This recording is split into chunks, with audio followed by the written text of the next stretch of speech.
नमस्कार। World news में आज ईरान ने अमेरिका और इजराइल को सबसे बड़ी चोट पहुंचाने की ठान ली है। उसके निशाने पर अमेरिका का सबसे घातक युद्धपोत यूएसएस अब्राहम लिंकन आ गया है। यही नहीं, एक अमेरिकी प्लेन क्रैश भी हो गया है, जिसके बाद अमेरिका आग बबूला नजर आ रहा है।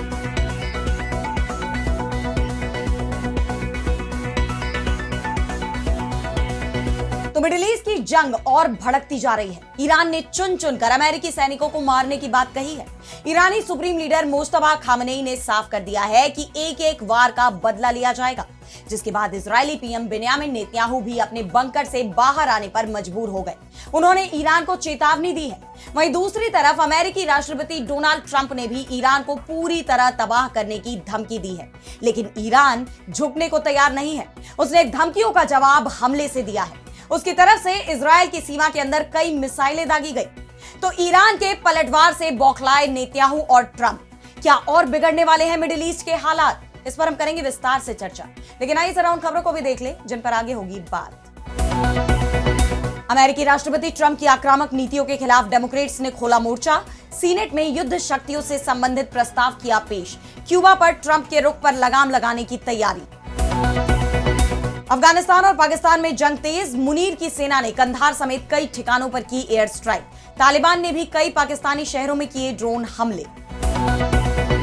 रूसी तेल पर अमेरिका का बड़ा यू टर्न। पहले भारत को छूट, अब सभी देशों को दिया मॉस्को से तेल व्यापार का लाइसेंस। यूरोप की बढ़ेगी नाराजगी। और चलते चलते में देखेंगे कुदरत का अजीब करिश्मा। आधा जीवन चार पैरों पर, फिर अचानक दो पैरों पर दौड़ने लगता था ये जीव। वैज्ञानिक भी हैरान।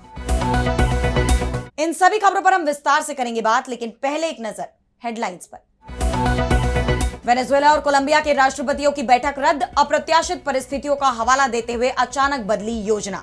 बैठक से पहले कोलंबियाई राष्ट्रपति पेट्रो की अमेरिकी राष्ट्रपति ट्रंप से हुई थी बात। राष्ट्रपति ट्रंप के चीन दौरे के बाद अमेरिका और ताइवान में होगी बड़ी डील। ताइवानी संसद ने रुके हुए हथियार सौदों पर हस्ताक्षर की दी मंजूरी।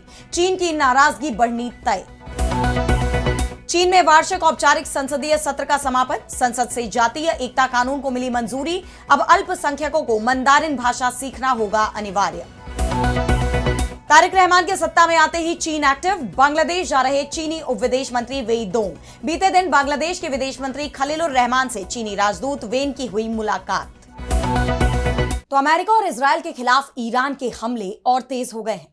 ईरानी सेना ने पूरी ताकत के साथ बदले की कसम खाई हुई है, जो जमीन पर दिखाई भी दे रहा है। उसने अमेरिका के सबसे घातक युद्धपोत यूएसएस अब्राहम लिंकन पर बड़ा हमला किया है। ईरान की इस्लामिक रिवॉल्यूशनरी गार्ड कोर यानी आईआरजीसी ने पहले भी यह दावा किया था, और अब उसके central headquarters of the holy prophet यानी पीबीयूएच का बयान आया है कि एक सटीक ऑपरेशन में, जिसमें आधुनिक मिसाइलों और ड्रोनों का इस्तेमाल किया गया था, USS Abraham Lincoln aircraft carrier पर हमला किया गया। यह हमला ओमान सागर में ईरान की समुद्री सीमाओं से लगभग 340 किलोमीटर दूर हुआ। हालांकि अमेरिका ने ईरान के इस दावे पर कहा है कि उसने अपने युद्धपोत के पास आ रहे खतरे को नाकाम कर दिया।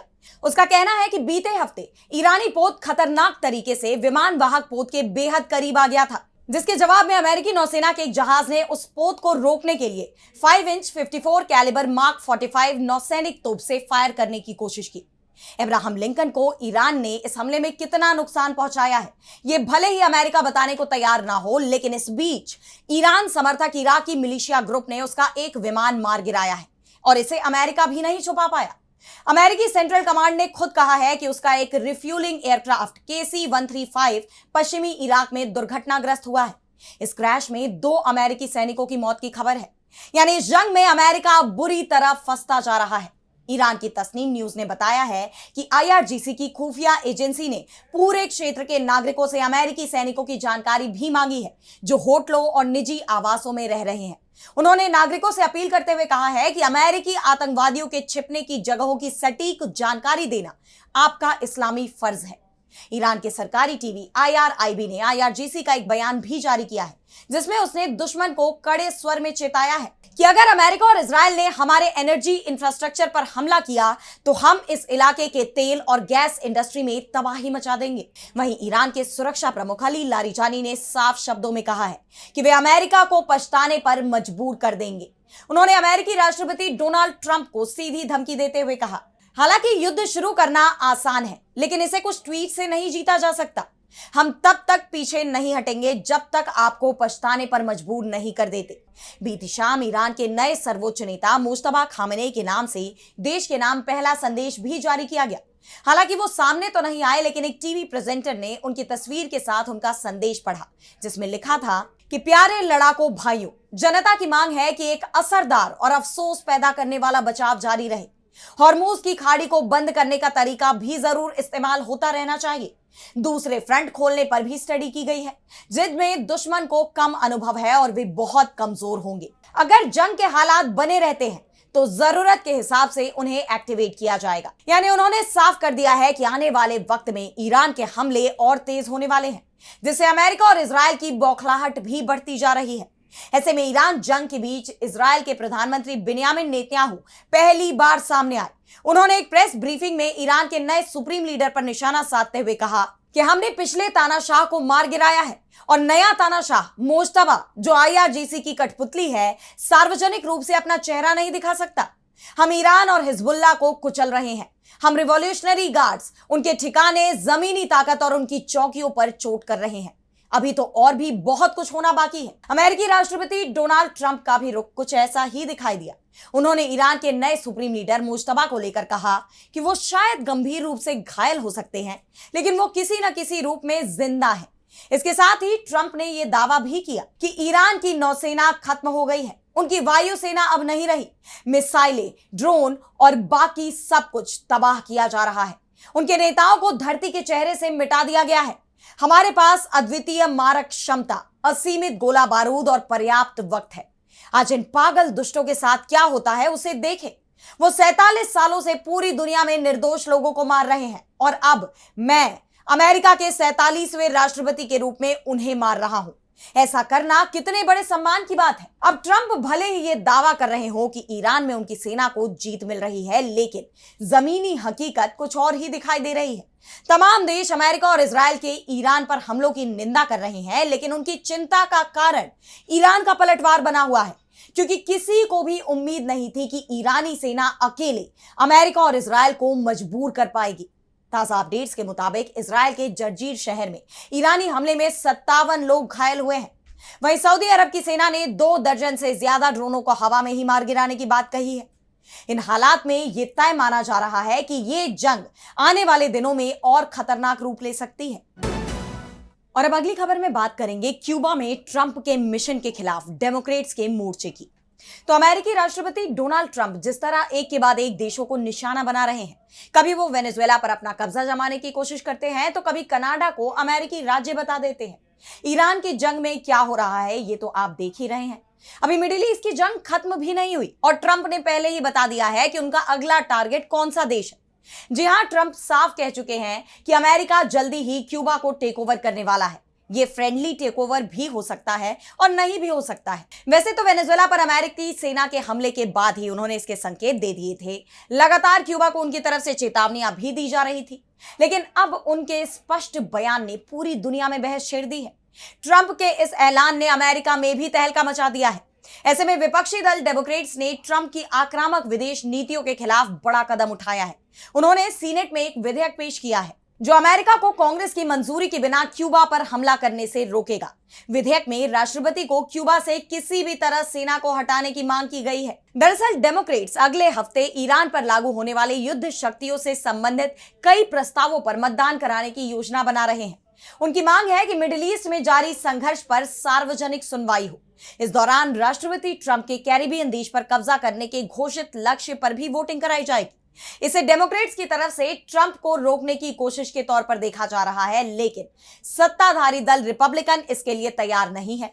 इस बीच ट्रंप के इस तानाशाही रवैये की कड़ी निंदा करते हुए डेमोक्रेटिक सीनेटर टिम केन ने कहा है कि संविधान के तहत युद्ध की घोषणा करने का अधिकार केवल कांग्रेस के पास है, लेकिन ट्रंप इस धारणा के साथ काम करते हैं कि अमेरिकी सेना एक महल की रक्षक है और कांग्रेस की इजाजत के बिना या अमेरिकी लोगों को अपने फैसलों का कोई स्पष्टीकरण दिए बिना वो कैरिबियन, वेनेजुएला और ईरान में सैन्य कार्रवाई का आदेश दे देते हैं। डेमोक्रेट्स का आरोप है कि ट्रंप ने अमेरिका फर्स्ट के नारे पर चुनाव लड़ा था, लेकिन अब यह साफ हो गया है कि वो अपनी पार्टी के युद्ध समर्थक नेताओं की कठपुतली बन गए हैं।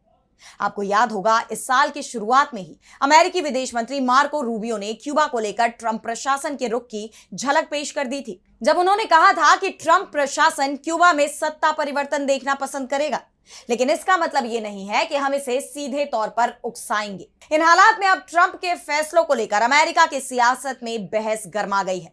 ऐसे में देखना यह होगा कि क्या डेमोक्रेट्स अमेरिकी कांग्रेस से इस प्रस्ताव को पारित करा पाएंगे। क्या वो ट्रंप की कार्रवाइयों को रोकने में कामयाब होंगे। और अब अगली खबर में बात करेंगे पाकिस्तान और अफगानिस्तान के बीच बढ़ते तनाव की। तो दोनों ही देशों के बीच जंग चल रही है, जिससे हालात बिगड़ते दिखाई दे रहे हैं। ये जंग खतरनाक मोड में जाती नजर आ रही है। इस बीच पाकिस्तान ने एक बार फिर अफगानिस्तान में बड़ा हवाई हमला किया है, जिसकी जानकारी तालिबान सरकार की तरफ से दी गई। अफगानिस्तान ने दावा किया है कि पाकिस्तान ने एक बार फिर अफगान संप्रभुता का उल्लंघन करते हुए काबुल, कंधार, पख्तिया और पख्तिका समेत देश के कई हिस्सों में भीषण हवाई हमले किए हैं। पाकिस्तानी एयरफोर्स के विमानों ने कंधार हवाई अड्डे के पास स्थित निजी एयरलाइन काम एयर के फ्यूल डिपो को निशाना बनाया है। हमले के बाद वहां आग लग गई। ये कंपनी सिविल एयरलाइनों के साथ साथ संयुक्त राष्ट्र के विमानों को भी ईंधन की आपूर्ति करती है। इसके अलावा कंधार में एक और निजी कारोबारी हाजी खान जादा के ईंधन डिपो को भी निशाना बनाए जाने की बात कही गई है। और यह हमला ऐसे वक्त में किया गया है जब ईरान और इजराइल की जंग की वजह से पहले ही कई देशों में तेल का संकट बना हुआ है। तालिबान सरकार के प्रवक्ता जबीहुल्लाह मुजाहिद ने दावा किया है कि पाकिस्तान ने काबुल, कंधार, पख्तिया और पख्तिका समेत कई इलाकों में बमबारी की है। तालिबान सरकार के मुताबिक पाकिस्तानी विमानों ने कई जगहों पर लगातार हमले किए। मुजाहिद ने कहा, कुछ हमले आबादी वाले इलाकों में हुए जहां आम नागरिक रहते हैं। इन हमलों में कई घर तबाह हो गए। वहीं कुछ जगहों पर खाली इलाकों को भी निशाना बनाया गया। इन हमलों में नागरिकों के घरों को निशाना बनाया गया, जिससे महिलाओं और बच्चों की जान जाने की खबर है। टोलो न्यूज की रिपोर्ट के मुताबिक इन हमलों में 3 लोगों की मौत हुई है और 15 लोग घायल हैं। तालिबान का दावा है कि इन हमलों से बड़े पैमाने पर नुकसान हुआ है और उसने इन हमलों की कड़ी निंदा की है। उसका कहना है कि रमजान के आखिरी दिनों और ईद से ठीक पहले इस तरह की कार्रवाई मानवता और नैतिक मूल्यों के खिलाफ है। इसके साथ ही मुजाहिद ने चेतावनी भी दी है कि यह हमला एक बड़ी नाइंसाफी है और अफगानिस्तान इसे अनदेखा नहीं करेगा। तालिबानी प्रवक्ता ने साफ कर दिया है कि इस कार्रवाई का जवाब दिया जाएगा, जिससे साफ है कि अब अफगानिस्तान आर पार की जंग के मूड में है। तालिबान के बयान ने पाकिस्तान की भी चिंता बढ़ा दी है। ऐसे में अब देखना यह होगा कि आखिर ये हमले कब तक जारी रहेंगे, दक्षिण एशिया में कब शांति आएगी। और अब बढ़ते हैं अगली खबर की तरफ, जहां हम बात करेंगे रूस को लेकर अमेरिका के बड़े यू टर्न की। तो मिडिल ईस्ट में जंग शुरू होने से पहले अमेरिकी राष्ट्रपति डोनाल्ड ट्रंप रूस को लेकर सख्त रुख अपनाए हुए थे। उन्होंने यूरोपीय देशों के साथ मिलकर रूस की आर्थिक शक्तियों को कमजोर करने के लिए उस पर कई प्रतिबंध भी लगाए। रूस ही नहीं, उन सभी देशों को निशाना बनाया गया जो उसके व्यापारिक सहयोगी थे। भारत जैसे देशों पर टैरिफ लगाया गया जो रूस से तेल खरीदते थे। लेकिन अब अचानक ट्रंप के तेवर बदले बदले नजर आ रहे हैं। रूस को झुकाने की कोशिश करने वाले ट्रंप अब उसके फायदे के रास्ते खोल रहे हैं, और वो भी तब जब उनके फैसलों का विरोध पूरा यूरोप कर रहा है। जी हां, पहले तो अमेरिका ने भारत को 30 दिन की छूट दी रूस से तेल खरीदने की, और अब उसने सभी देशों को इसका लाइसेंस दे दिया है। इसे लेकर अमेरिकी वित्त विभाग की तरफ से एक नोटिस जारी किया गया, जिसके मुताबिक अमेरिका ने पहले से ही समुद्र में फंसे रूसी तेल को खरीदने की इजाजत दे दी है।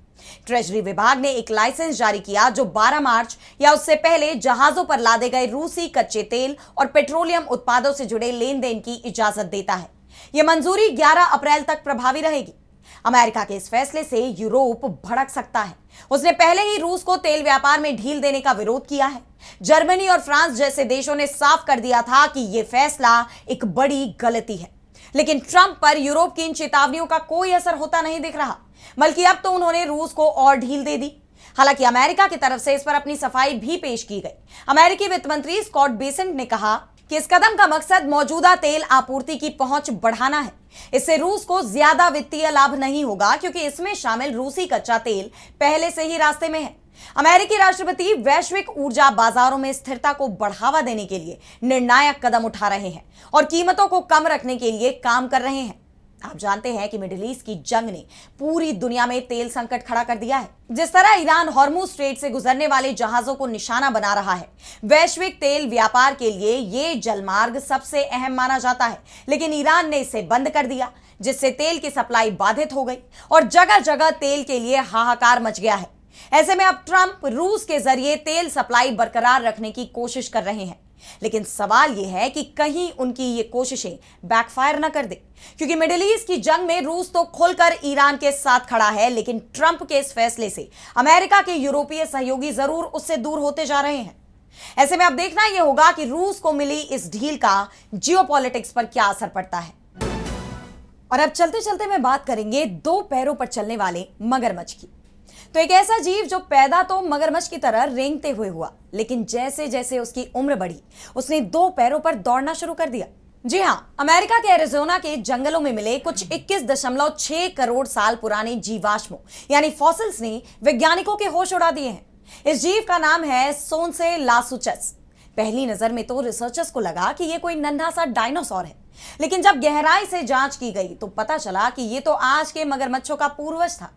इस जीव की सबसे अनोखी बात इसका डिफरेंशियल ग्रोथ पैटर्न था। यूनिवर्सिटी ऑफ वॉशिंगटन के इलियट आमर स्मिथ बताते हैं कि बचपन में इसके चारों पैर एक बराबर लंबाई के होते थे, जिससे यह आम मगरमच्छों की तरह जमीन से सटकर चलता था।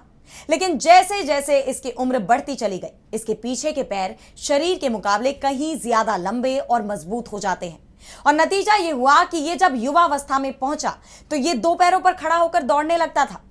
करीब 25 इंच ऊंचा यह जीव उस दौर के सबसे अनोखे शिकारियों में से एक रहा होगा। तो आइए जरा इसकी कुछ और खूबियों के बारे में जान लेते हैं। तो इसकी हड्डियां खोखली थी ताकि वजन कम रहे और रफ्तार तेज हो। इसके दांत नहीं थे, बिल्कुल आज के पक्षियों की तरह, जो इसके चेहरे को डायनासोर जैसा बनाते थे। इसकी बड़ी आंखें अंधेरे और दूरी से भी शिकार को भांप लेती थी। प्रोफेसर क्रिश्चियन सिडोर के मुताबिक ये खोज साबित करती है कि प्राचीन मगरमच्छ आज के जीवों के मुकाबले कहीं ज्यादा स्मार्ट और अडेप्टिव थे, यानी माहौल के हिसाब से खुद को ढाल लेने में वो माहिर थे। ये खोज हमें बताती है कि विकास के क्रम में जीव खुद को किस तरह बदलते रहे हैं। फिलहाल आज इस वर्ल्ड न्यूज में इतना ही। देश दुनिया की तमाम बड़ी खबरों के लिए आप देखते रहिए डीबी लाइव और मुझे दीजिए इजाजत। नमस्कार।